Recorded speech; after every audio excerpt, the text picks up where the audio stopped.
Észrevetted, hogy a youtuberek egyre több pénzt adományoznak, költenek a videójuk minőségére, vagy csak egyszerűen 10 000-eket vagy 100 000-eket költenek a létrehozott videóikra? Sokakban merül fel a kérdés, miért éri meg ez nekik? Erre a válasz egyszerű. A hirdetők fizetnek a közösségi média oldalaknak, hogy betegyék a hirdetéseiket, aminek hozzáadják nyilván egy részét, pontosabban 55%-át az influencereknek, hogy megérje nekik a tartalomgyártása. Viszont felvet egy újabb kérdést. Akkor most ki jár rosszul? No, várjunk egy pillanatra! A nézőknek majdnem 80%-a még nincs feliratkozva! Ugye a YouTube-on és sok más oldalon megtalálhatjuk hirdető és mentesítő opciót, ami ugyebár fizetős, de mondhatjuk, hogy egy másfajta, nem oldalhoz köthető adblockert használok, de azoknak is a nagy része ugyanúgy fizetős, ráadásul ezt nem igazán tűrik az oldalak. Arra, hogy ez még miért problémás, majd később visszatérünk. A lényeg viszont, hogy a legtöbb felhasználó semmiféle reklámblokkolót sem használ, és folyamatos hirdetésekkel nézi a tartalmakat. Azt már az emberek nagy része tudja, hogy a reklámokban folyamatosan manipulálják őket, de azt is mondják, hogy őket nem érdekli, csak egy idegesítő tényező, aminek meg kell várni a végét. Vannak olyan emberek, akikre ez igaz is, ám a hirdetések nagy részének az a lényege, hogy a nézők tudatalattiában megmaradjon, amit hallott. Ezt viszonylag nehéz megérteni, ezért hozok egy példát. Látod a reklámját mondjuk a Mac-nek, ahol nagyon csábítóan néznek ki az ételek, de azért tudod, hogy a valóságban nem pont ilyen élmény, tehát nem ülsz be a kocsiba azonnal elmenni a legközelebbi McDonald'sba. Ám amikor pont elmész az egyik mellett, valamiért késztetést érzel, hogy bemenjél. Tegyük fel, be is mentél, de mindig csak sült krumplit szoktál venni, de észreveszed, hogy kapható az a burger, amit a reklámban láttál, aztán azonnal megvetted.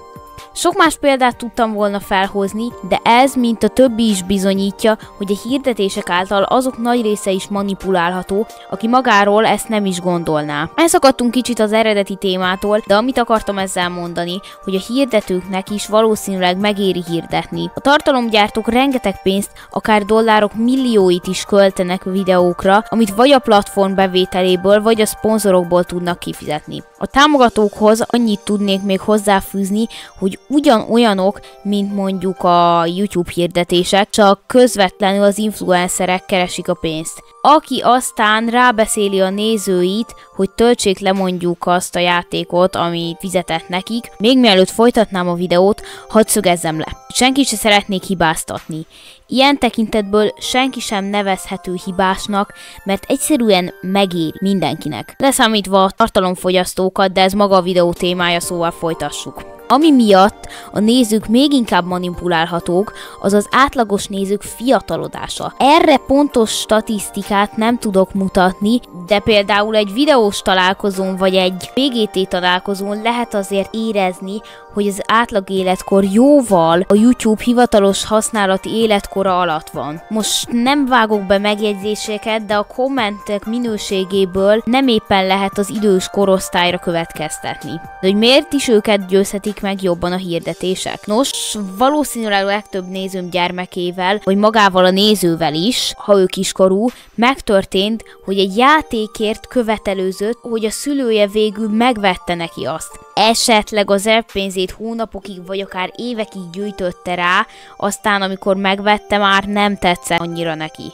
Őket sokkal könnyebb átverni egy hirdetésben általában. A videósok támogatóiról már nem is beszélve. Például MrBeast visszatérő szponzora, a Stumble Guys már nagyjából minden második videóját támogatja, és hogy nem a 40 éves nézőik töltik le, az szinte biztos. Sokan viszont megpróbálják úszni a reklámokat, de ahogy már mondtam, például a YouTube Premium is fizetős, aminek a bevételéből ugyanúgy részesül a tartalomgyártó. Ha nem támogatod a YouTube-ot vagy valamilyen más oldalt, ott az adblocker lehetősége is. Ezekkel viszont a probléma, hogy a jó minőségűek fizetős, aki értelmes tartalmakat gyárt, az megérdemli a monetizációt, valamint a YouTube már lépéseket tett afelé, hogy megszüntessék ezt az opciót az oldalukon. Tehát ha hosszú távon használjuk az adblockereket, kinyírjuk vele az oldalakat, mert se nekik, se a creatoröknek, sem pedig a hirdetőknek sem éri meg. Ez ezzel a probléma, hogy sok nem igazán jó, de nagyon sok hasznos tartalom is megtalálható a YouTube-on. Akkor összegezzük a videó lényegét. Az influencereknek megéri a tartalomgyártást folytatniuk, hisz kapnak a hirdetésekből, amiből a közösségi média oldalak is kapnak. A hirdetőknek azért éri meg,